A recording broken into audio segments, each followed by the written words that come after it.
So when you do the pull-ups, you can do like 5 pull-ups in one set, and my friend will show you the way how to hold it. Max hold on the bar, and you will see the next level of hold. This is the next one, the max hold 2.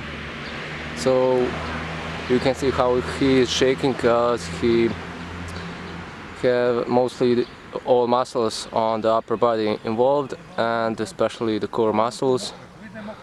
And that's the way how to do pull-ups and chin-ups. So you do 4 sets with 5 reps in each set of pull-ups, and after that you will do with the chin-ups the same.